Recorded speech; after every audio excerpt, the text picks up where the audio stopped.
So, it kicks off in 1858, 2 years before the Civil War, out in Texas. A bunch of enslaved black folks are being marched through the desert by two brothers, Ace and Dickie Speck. Among them is Django, who's been torn away from his wife, Broomhilda, after being sold. That night, out of nowhere, a weird scene unfolds. A guy rolls up in a dentist's wagon. Turns out he's not pulling teeth anymore. This is Dr. King Schultz, a former dentist, now making a living as a bounty hunter. He's looking for Django. Schultz stops the group and tries to be friendly with Ace, saying he's just a traveler looking to buy a particular slave. What he really wants is Django because Django knows what the Brutal brothers look like. 3 outlaws Schultz is after for a reward.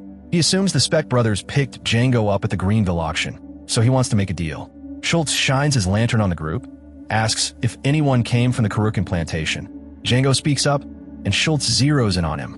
He asks Django about the Brutal brothers, and Django lists their names: Big John, Ellis, and Little Raj. He says they used to be overseers at Kurukan. Schultz interrupts and says they aren't in charge anymore. He then asks if Django would still recognize them. Just as Django's about to respond, Ace snaps, not liking how Schultz is chatting with Django. Schultz tries to cool him down, pretending he's just a buyer trying to make a purchase. But Ace refuses to sell. He even pulls a gun on Schultz, who mocks him for his dramatic move. Before things escalate further, Schultz shoots Ace in the head and takes out Dickie's horse, which collapses on top of Dickie. Schultz strolls over to Dickie, apologizes in a sarcastic tone, and asks him to calm down because he still has some questions for Django. After hearing Django confirm he can ID the Brutals, Schultz offers Dickie payment for Django and walks off, leaving the rest of the group to handle Dickie however they want. Django grabs Ace's coat and gets on his horse. Next day, Django and Schultz arrive in Daughtry, Texas. People there are shocked because Django's the first black man they've seen on a horse. They go to a bar, scaring off the owner, and Schultz explains what he really does. He hunts criminals for reward money.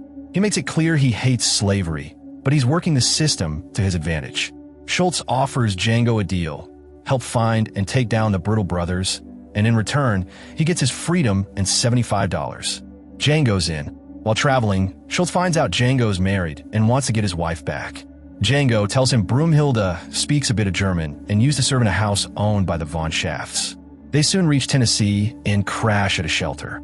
Schultz hatches a plan where Django will pose as his valet to blend in. Django even gets to pick his own costume. They visit a plantation owned by Spencer Big Daddy Bennett. Schultz wants to buy one of his slaves, but it's all a ruse to get Django close to the Brutals. Big Daddy agrees and has one of his slaves, Bettina, show Django around. Django casually asks Bettina if she's seen the Brutal brothers. She says no, but mentions a family called the Schaefers. Turns out they're actually the Brutals using fake names. She unknowingly points out that Ellis is in the fields, and the other two are punishing a kid named Jody. Django hurries over, sees them beating the kid, and takes the chance to strike. He kills John first, then fights with Little Raj, beating him before shooting him multiple times. Schultz arrives and asks who they were.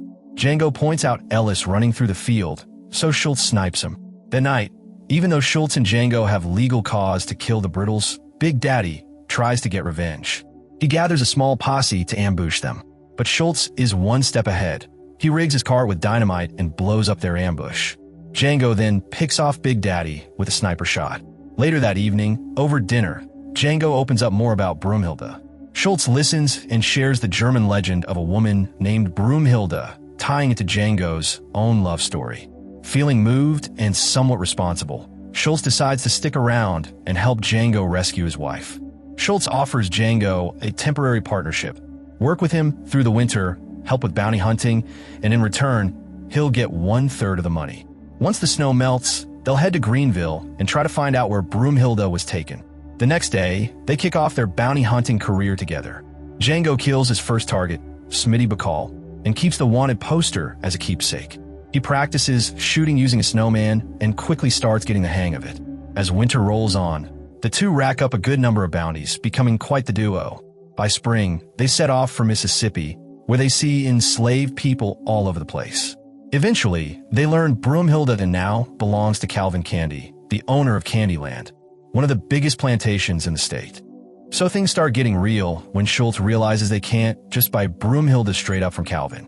Instead of going for the obvious approach, he comes up with a new plan, one that's a bit sneaky. Instead of acting like they're just there to buy a horse or a regular slave, Schultz says they'll pretend to be interested in Mandingo fighting. You know, that brutal stuff where slaves are forced to fight to the death for entertainment. Django is going to pretend to be some rich guy from Germany who's super into this fight scene, and Schultz will back him up as his business partner. Calvin is the type of guy who profits from pain. He treats his slaves like toys and makes them fight each other while he watches with a drink in hand.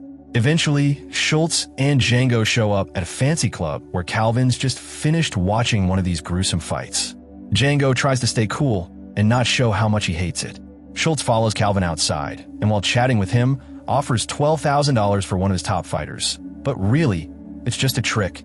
They want Calvin to think they're there for business, so they can sneak in a deal for Broomhilda without raising suspicion. Calvin normally wouldn't sell her, so this is their way around it.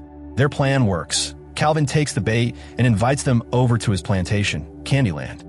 The next day, Schultz pulls Django aside to remind him not to let his emotions get the best of him when they arrive. If he wants to see Broomhilda alive and safe, he's got to play the long game. On the way to Candyland, they run into Calvin's slave catchers. They've got a runaway fighter named D'Artagnan surrounded, and dogs are ready to tear him apart. D'Artagnan begs for mercy, saying he can't fight anymore. But Calvin doesn't care. He mocks him for losing his last match and basically says he's worthless now. Schultz, clearly upset, tries to offer money to spare the guy, but Django stops him, reminding him they can't blow their cover. Calvin then turns to Django and asks what he thinks should be done.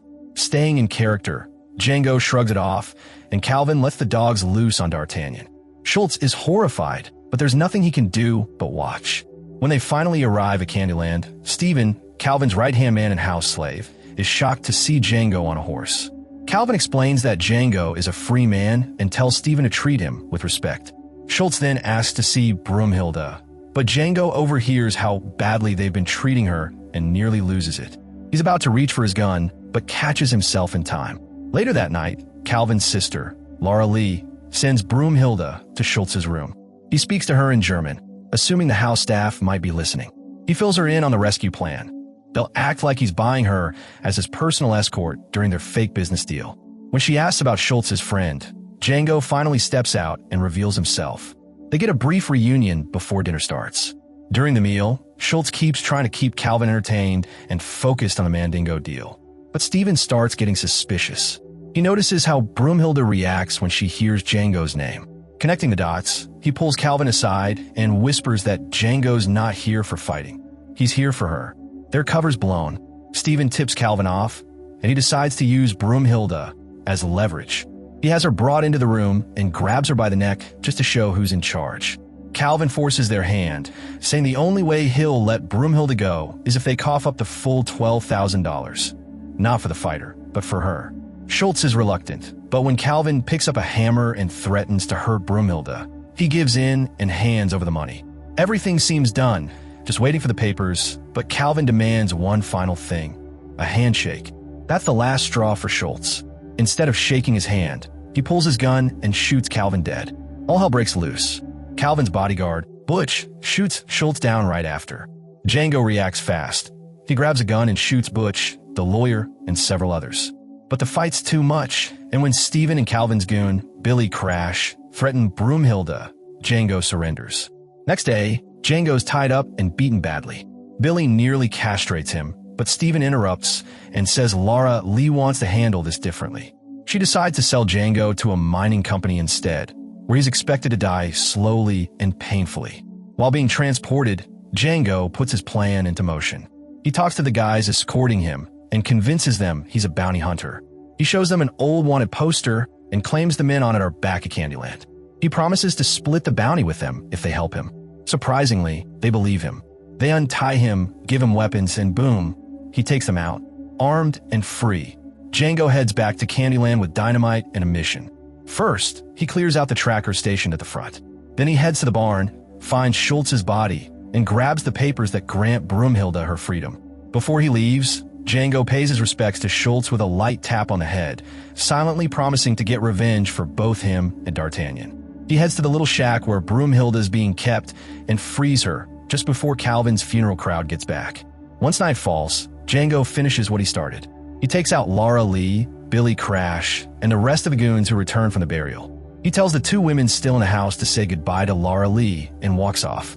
Steven tries to stop him, but Django isn't having it.